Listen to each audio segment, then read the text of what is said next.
നമസ്കാരം. കേരളത്തില് bike taxi introduce ചെയ്ത കാര്യം നിങ്ങളെല്ലാവരും അറിഞ്ഞാണ്. ഇപ്പോൾ ഊബറിലും റാപ്പിഡോയിലൊക്കെ ബൈക്കും നമുക്ക് റെന്റ് ഔട്ട് ചെയ്യാം, ഈ ഓട്ടോ ഒക്കെ വിളിക്കുന്ന പോലെ തന്നെ. അതിപ്പോൾ എൻ്റെ ഒരു അഭിപ്രായം എന്ന് പറഞ്ഞിട്ടുണ്ടെങ്കിൽ, നമ്മുടെ നാട്ടിൽ, അതായത് കേരളത്തിൽ ഈ സാധനം നേരത്തെ 2017 ഇൻട്രൊഡ്യൂസ് ചെയ്യാൻ ശ്രമിച്ചതാണെന്നാണ് പറയുന്നത്. പക്ഷേ ആ സമയത്ത് പേപ്പറുകൾ ശരിയല്ല, പിന്നെ പറഞ്ഞാൽ പെർമിറ്റ് ഇഷ്യൂ അങ്ങനെയുള്ള കാര്യങ്ങളൊക്കെ കാരണം റിജക്റ്റ് ചെയ്തു എന്നാണ് പറയുന്നത്. 2026 അവർ വീണ്ടും അപ്ലൈ ചെയ്തു. എല്ലാ പേപ്പറും ശരിയാക്കിയിട്ടാണ് അവർ അപ്ലൈ ചെയ്തതെന്നാണ് ന്യൂസിൽ ഞാൻ കണ്ടത്. അപ്പം അത് എന്ത് പേപ്പറാണെന്നുള്ളത് എനിക്കറിയത്തില്ല. ഇപ്പോൾ ഈ പറഞ്ഞാൽ കൊടുക്കേണ്ടതൊക്കെ കൊടുത്തിട്ടായിരിക്കും ചിലപ്പോൾ ഇവരിപ്പോൾ അപ്രൂവ് ചെയ്തിരിക്കുന്നത്. ഇപ്പോൾ നമ്മുടെ ഓട്ടോ ആയിട്ട് ഇത് കമ്പയർ ചെയ്യുമ്പോൾ ഓട്ടോയ്ക്ക് വരുന്നൊരു മെയിൻ പ്രശ്നം എന്ന് പറഞ്ഞിട്ടുണ്ടെങ്കിൽ, ഷോർട്ട് റൈഡുകൾ ഭയങ്കരമായിട്ട് ഒരു കോമ്പറ്റീഷൻ വരാൻ സാധ്യതയുണ്ടെന്ന് എനിക്ക് തോന്നുന്നുണ്ട്. കാര്യം എന്താണെന്ന് വെച്ചിട്ടുണ്ടെങ്കിൽ, ഇപ്പം ഞാനിപ്പോൾ ഓടുന്നത് കാക്കനാട് ഭാഗത്താണ്. അവിടെ ഇൻഫോ പാർക്കിൻ്റെയൊക്കെ അടുത്താണ് ഓടുന്നത്. അപ്പോൾ അവിടുത്തെ ഈ ചെറിയ ട്രിപ്പുകളൊക്കെ ഉണ്ടാവും. അതായത് ഇൻഫോ പാർക്കിൽ നിന്ന് ഫുഡ് കഴിക്കാൻ ഇറങ്ങുന്നവർ, പിന്നെ ഈ പറഞ്ഞ മാതിരി തൊട്ടടുത്ത് തന്നെ താമസിക്കുന്നവർ, അവർക്കൊക്കെ ഈ സംഭവം ബൈക്ക് ടാക്സി ഭയങ്കര ഒരു ഉപകാരമായിട്ട് വരും. വെച്ചിട്ടുണ്ടെങ്കിൽ ആദ്യത്തെ 3 കിലോമീറ്റർ 25 രൂപയാണ് ഊബറിലെ എമൗണ്ട് കാണിക്കുന്നത്. അതൊരു ഓട്ടോയ്ക്ക് എന്ന് പറയുമ്പോഴത്തേക്കും നമുക്ക് ഏറ്റവും മിനിമം എന്ന് പറയുമ്പോൾ 70 രൂപയാണ് വരുന്നത് തന്നെ. ഏറ്റവും കുറഞ്ഞത് 70 രൂപയാണ് ഊബറിൽ കാണിക്കുന്നത്. അപ്പോൾ ഈ ഇത് വെച്ച് കമ്പാരിസൺ ചെയ്ത് നോക്കുമ്പോൾ, ഇപ്പോൾ ടെക്കി നമുക്ക് ഏറ്റവും കൂടുതൽ ഓട്ടം വരുന്നത് ഈ പറഞ്ഞ ഇൻഫോ പാർക്കിൽ വർക്ക് ചെയ്യുന്നവരുടെ തന്നെ ഓട്ടമാണ്. അപ്പോൾ ആ ഓട്ടത്തിന് നല്ലൊരു കോമ്പറ്റീഷൻ വരാൻ സാധ്യത കാണുന്നുണ്ട്. പിന്നെ നമുക്ക് ഈ പറഞ്ഞ ഇവരെ തടയാനോ ഇതിന്റെ പുറകെ ബഹളം ഉണ്ടാക്കുന്നതുകൊണ്ടോ കാര്യമുണ്ടെന്ന് എനിക്ക് തോന്നുന്നില്ല. എന്ന് വെച്ചിട്ടുണ്ടെങ്കിൽ നമ്മുടെ നാട്ടിൽ ഓരോ മാറ്റങ്ങൾ വന്നുകൊണ്ടിരിക്കും. അത് നമ്മൾ അഡാപ്റ്റ് ചെയ്യാന്നുള്ളത് മാത്രമേ നമുക്ക് ചെയ്യാൻ പറ്റുള്ളൂ. എന്ന് വെച്ചിട്ടുണ്ടെങ്കിൽ, ഇപ്പോൾ ഊബർ ആദ്യം വന്ന സമയത്ത് ഇവിടെ ഭയങ്കര പ്രശ്നമായിരുന്നു. ഊബർ ഓടാൻ സമ്മതിക്കില്ല, അതാണ് ഇതാണെന്നൊക്കെ പറഞ്ഞുകൊണ്ട് പാർട്ടിക്കാർ പല പാർട്ടിയിലുള്ളവരും പല രീതിയിലും പ്രശ്നം ഉണ്ടാക്കിയിട്ടുണ്ട്. പക്ഷെ ഇപ്പോൾ ആ പാർട്ടിക്കാർ തന്നെ അവർക്ക് വേണ്ടി ഓൺലൈൻ ടാക്സിക്ക് വേണ്ടിയിട്ട് സംഘടനകൾ വരെ ഉണ്ട്. അപ്പോൾ അതുകൊണ്ട് മാറ്റങ്ങൾ നമ്മുടെ നാട്ടിൽ വന്നുകൊണ്ടിരിക്കുക. അത് നമ്മൾ എങ്ങനെ നോക്കി കാണുന്നോ, അല്ലെങ്കിൽ അതെങ്ങനെ നമുക്ക് നല്ലതായ രീതിയിൽ ഉപയോഗിക്കാമെന്നുള്ളത് മാത്രമേ ചിന്തിക്കാൻ പറ്റുള്ളൂ. എന്ന് വെച്ചിട്ടുണ്ടെങ്കിൽ, ഇപ്പോൾ പല രാജ്യങ്ങളിലും, ഇപ്പോൾ ഈ പറഞ്ഞ ദുബായ് പോലുള്ള കൺട്രീസിലൊക്കെ ഡ്രൈവർ ഇല്ലാത്ത ടാക്സി വരെയും വർക്ക് ചെയ്ത് തുടങ്ങിയിട്ടുണ്ട്, പെർഫെക്റ്റ് ആയിട്ട് വർക്ക് ചെയ്യുന്നുണ്ട്. അപ്പോൾ അതൊക്കെ നമ്മുടെ നാട്ടിലേക്ക് ഉടനെ വരില്ലെങ്കിലും വരും.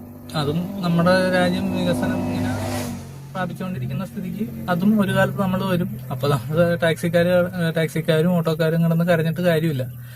അത് നമ്മൾ ഈ പറഞ്ഞ മാറ്റങ്ങൾ അഡാപ്റ്റ് ചെയ്യുക എന്നുള്ളത് മാത്രമേ ചെയ്യാൻ പറ്റുള്ളൂ. അപ്പോൾ ഈ പറഞ്ഞ ഒരു ബൈക്ക് ടാക്സി വന്നതുകൊണ്ട് ഓട്ടോക്കാരുടെ ഓട്ടം കുറയുമെന്ന് തീർച്ചയായിട്ടും കോമ്പറ്റീഷൻ ഉണ്ടാവും. ഇപ്പം ഞാൻ നോക്കിയപ്പോൾ തന്നെ കാക്കനാട് ചുമ്മാ ട്രിപ്പ് എടുത്ത് നോക്കിയപ്പോൾ തന്നെ അത്യാവശ്യം ഒരു 6-7 ബൈക്കുകളൊക്കെ കിടക്കുന്നുണ്ട്. പക്ഷേ ഇതിൽ എനിക്കൊരു കുഴപ്പം തോന്നുന്നതെന്ന് വെച്ചിട്ടുണ്ടെങ്കിൽ, നമ്മുടെ ഒരു ബൈക്ക് ഓട്ടോറിക്ഷ ഓടിക്കണമെങ്കിൽ വേണ്ട പേപ്പറുകളുടെ എണ്ണം എന്ന് പറഞ്ഞിട്ടുണ്ടെങ്കിൽ, എൻ്റെ CNG ഓട്ടോ ആണ്. CNG ഓട്ടോ ഓടാനായിട്ട് വേണ്ട പേപ്പർ എന്ന് പറഞ്ഞിട്ടുണ്ടെങ്കിൽ RC, ഇൻഷുറൻസ്, പുക, പിന്നെ ഈ പറഞ്ഞ പെർമിറ്റ്, ഫിറ്റ്നസ്, ആദ്യത്തെ ടെസ്റ്റ് കഴിഞ്ഞാൽ പിന്നെ ഫിറ്റ്നസ് വേണം. പിന്നെ എനിക്ക് വേണ്ടതെന്ന് പറഞ്ഞിട്ടുണ്ടെങ്കിൽ സിലിണ്ടറിൻ്റെ 3 വർഷം കൂടുമ്പോൾ സിലിണ്ടർ ടെസ്റ്റ് ചെയ്യണം, അതിനൊരു പേപ്പറുണ്ട്, അത് വേണം. പിന്നെ ഈ പറഞ്ഞ മീറ്ററിന് പേപ്പർ വേണം. പിന്നെ നമ്മുടെ ഈ ഫയർ എക്സ്റ്റിങ്വിഷർ ഇല്ലേ, അതിനും ഒരു പേപ്പറുണ്ട്, അതും വേണം. ഇത്രയും സംഭവങ്ങളൊക്കെ ഉണ്ടെങ്കിലാണ് ഒരു ഓട്ടോ നമുക്ക് റോഡിൽ ഓടിക്കാൻ പറ്റുള്ളൂ. ആ നേരം ബൈക്ക് എന്ന് പറയുമ്പോൾ ഈ പറഞ്ഞ സംഭവങ്ങളൊന്നും വേണ്ട. RC, പിന്നെ ഒരു ഇൻഷുറൻസും, പിന്നെ ഈ പറഞ്ഞ ഇതും മാത്രം മതി. പുകയുടെ സർട്ടിഫിക്കറ്റ് ഉണ്ടെങ്കിൽ ആർക്കും വേണമെങ്കിൽ വണ്ടി ഓടിക്കാം. 2012 മേലുള്ള ബൈക്കുകളാണ് ഊബറിൽ അലോ ചെയ്യുന്നതെന്നാണ് പറയുന്നത്. പക്ഷെ അവർ കൂടുതലായിട്ട് പ്രിഫറൻസ് കൊടുക്കുന്നത് പുതിയ വണ്ടികൾ, അതായത് അടുത്തിടയ്ക്ക് രജിസ്റ്റർ ചെയ്ത വണ്ടികളാണ് കൂടുതൽ പ്രിഫറൻസ് കൊടുക്കുന്നതെന്നാണ് കേട്ടത്. അപ്പോൾ ഇത് ഒരു ഒരു ഓട്ടോ ഓടാൻ ഇത്രയും കാര്യങ്ങൾ വേണ്ടടുത്ത് ബൈക്കിന് ഈ പറഞ്ഞ കാര്യങ്ങളൊന്നും വേണ്ട എന്നുള്ളത് അതൊരു പാർഷ്യാലിറ്റി. അങ്ങനെ വേണമെങ്കിൽ അങ്ങനെ ഒരു രീതിയിൽ എടുക്കുമ്പോൾ നമുക്കത് അതിലെന്താ ന്യായം എന്നുള്ളത് നമുക്ക് വേണമെങ്കിൽ ചോദിക്കാം. ഇത്രയും ബുദ്ധിമുട്ടി ഇത് ഓടേണ്ട കാര്യമുണ്ടോ എന്ന് ചോദിച്ചു കഴിഞ്ഞിട്ടുണ്ടെങ്കിൽ, വണ്ടി എടുത്ത് പോയില്ലേ, ഓടാട്ട് വേറെ വഴിയില്ല എന്നുള്ളതാണ് നമുക്ക് പറയാനുള്ളത്. ബൈക്കില്ലാത്ത വീടുണ്ടാവില്ല. ഇനിയിപ്പോൾ ഇതിന് മെച്ചമില്ല എന്ന് തോന്നിക്കഴിഞ്ഞാൽ അതെടുത്ത് ഓടാം എന്നുള്ളതാണ്. ഇപ്പോൾ തുടക്ക സമയമായതുകൊണ്ട് 1000 രൂപ വരെയൊക്കെ ഇൻസെൻറ്റീവ് ബൈക്കിന് കൊടുക്കുന്നുണ്ടെന്നാണ് കേട്ടത്. അപ്പോൾ ആ ഓപ്പർച്യൂണിറ്റി നമ്മൾ മാക്സിമം നമ്മൾ ഒരു ബൈക്ക് എടുത്ത് ഓടി നേടുക എന്നുള്ളത് മാത്രമേ എനിക്ക് പറയാൻ പറ്റുള്ളൂ. മീറ്ററിന്റെ ഒരു ദിവസം വൈകി കഴിഞ്ഞാൽ തന്നെ 2000 രൂപയാണ് ഫൈൻ തന്നെ. പേപ്പർ ഒരു മാസം ഒരു ദിവസം നമ്മുടെ ഡേറ്റ് കഴിഞ്ഞ് കഴിഞ്ഞാൽ അടുത്ത പ്രാവശ്യം എടുക്കാൻ പോകുമ്പോൾ 2000 രൂപയോളം ഫൈൻ വരും. ഞാൻ അടച്ചിട്ടാണ് കഴിഞ്ഞ പ്രാവശ്യം അത് പുതുക്കിയത്. അപ്പോൾ അത് അറിയാവുന്നതുകൊണ്ടാണ് പറയുന്നത്. അപ്പോൾ അങ്ങനത്തെ കേസുകൾ ഉള്ളിടത്ത് പറഞ്ഞ ബൈക്കിനൊക്കെ ഇങ്ങനെ ഒരു ഇത് കൊടുക്കുമ്പോൾ ഞാൻ പറഞ്ഞാൽ മാറ്റങ്ങൾ വന്നുകൊണ്ടിരിക്കുക, അത് നമ്മൾ അഡാപ്റ്റ് ചെയ്യാല്ലാണ്ട് വേറെ ഒന്നും ചെയ്യാൻ പറ്റില്ല. ഇപ്പോൾ പറഞ്ഞാൽ ഇങ്ങനെ ഒരു അവസരമുള്ള ഇപ്പോൾ പുതിയൊരു വണ്ടി ഓടുമ്പോൾ 1000 രൂപ വരെയൊക്കെ ഇൻസെൻറ്റീവ് കൊടുക്കുന്ന സ്ഥിതിക്ക് നമ്മളും കയറി കുറച്ചാൾ ഓടുക, അതിൽ ഉണ്ടാക്കാൻ പറ്റുന്നത് ഉണ്ടാക്കുക.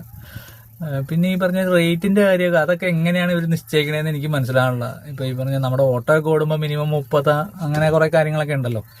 അതൊന്നും ഈ പറഞ്ഞ ബൈക്കിന്റെ കാര്യത്തിലും അറിയില്ല. ബൈക്കിന് 10 രൂപയാണോ കിലോമീറ്റർ അങ്ങനെ കണ്ടൊക്കെയാണ് പറയുന്നത്. 10 രൂപയാണെന്നുണ്ടെങ്കിൽ ഈ പറഞ്ഞാൽ ഓട്ടോയ്ക്ക് സിറ്റിയിൽ കിട്ടണത് 15 രൂപ വെച്ചാട്ടോ. ഞാൻ പറഞ്ഞ ഊബറിന്റെ മിനിമം ചാർജ് 70 കഴിഞ്ഞ് കഴിഞ്ഞാൽ പിന്നെ വന്ന കിലോമീറ്ററിന് 15 രൂപ വെച്ചാണ് സിറ്റിയിൽ റേറ്റ് കാണിക്കുന്നത്. നമ്മുടെ നാട്ടിലേക്ക്, അതായത് സിറ്റി അല്ലാത്ത എറണാകുളം, കോഴിക്കോട്, തിരുവനന്തപുരം പോലെയുള്ള സിറ്റി അല്ലാതെ ഉള്ള സ്ഥലങ്ങളിൽ ഓടുന്ന ഓട്ടോയ്ക്ക് 23 രൂപ വരെയും ചില സമയത്ത് റേറ്റ് കിട്ടുന്നുണ്ട്. അപ്പം അങ്ങനെ വരുമ്പോൾ ഈ പറഞ്ഞ ബൈക്കിന് ടാക്സ്, ബൈക്കിന്റെ റേറ്റ് അത് ഈ പറഞ്ഞ കമ്പനികൾക്കാണോ അതിന്റെ റേറ്റ് നിശ്ചയിക്കാനുള്ള അവകാശം എന്നുള്ളത് എനിക്ക് ക്ലാരിഫിക്കേഷൻ, എനിക്കത് അറിയില്ല. അറിയാവുന്നവരാരെങ്കിലും കമന്റ് ചെയ്താൽ ബാക്കിയുള്ളവർക്കും കൂടി അറിയാൻ പറ്റും. ഇതിന് നല്ല വശമുണ്ട്, ചീത്ത വശമുണ്ട്. നമ്മളിപ്പോൾ പറഞ്ഞ ഈ നല്ല വശം നോക്കുക. പറഞ്ഞ എല്ലാവർക്കും ഇപ്പോൾ ഞാൻ നോക്കുവാണെങ്കിൽ ഞാൻ ഊബർ ഓടാണ്ട് സൊമാറ്റോ, സ്വിഗ്ഗിയൊക്കെ ഓടിയിട്ട് ഉള്ളതാണ്. അപ്പോൾ ഫുഡിന്റെ ഡെലിവറിയുടെ സ്ഥാനത്തുള്ളവരൊക്കെ കുറേ പേര് ഇതിലേക്ക് തിരിയാൻ സാധ്യതയുണ്ട്.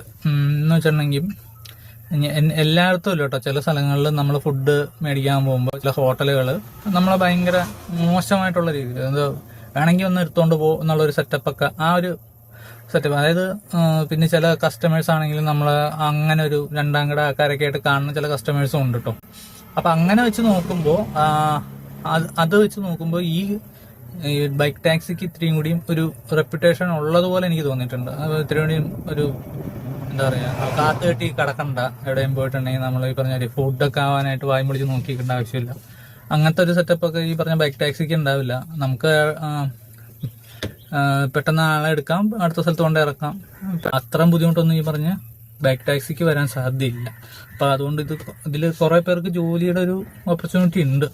അത് നമുക്ക് കളയാൻ പറ്റില്ല. പിന്നെ പറഞ്ഞ പാർട്ട് ടൈം ആയിട്ട് ഓടാനായിട്ട് ഇഷ്ടം പോലെ പീക്ക് അവേഴ്സിൽ അത്യാവശ്യം നല്ല ഓട്ടം കാണിക്കുന്നുണ്ട്. ഇതിനകത്തൊരു മെയിൻ ഇഷ്യൂ എന്ന് പറഞ്ഞാൽ സേഫ്റ്റി തന്നെയാണ്. സേഫ്റ്റിയുടെ കേസിൽ കൺസേൺ ഉള്ളവർ മിക്കവാറും ഈ പറഞ്ഞ ഒരു ബൈക്ക് ടാക്സി യൂസ് ചെയ്യാൻ സാധ്യതയില്ല. പിന്നെ ലോങ് ട്രിപ്പൊക്കെ എത്രത്തോളം പ്രാവർത്തികമാകും എന്നുള്ളതും എനിക്കറിയാൻ പാടില്ല. എന്ന് വെച്ചിട്ടുണ്ടെങ്കിൽ നമ്മളെങ്ങോട്ടെങ്കിലും പോവുകയാണെന്നുണ്ടെങ്കിൽ ഒത്തിരി ദൂരം വെയിൽ കൊണ്ടുപോകുന്ന ഒരു സാധ്യത കുറവായിരിക്കും.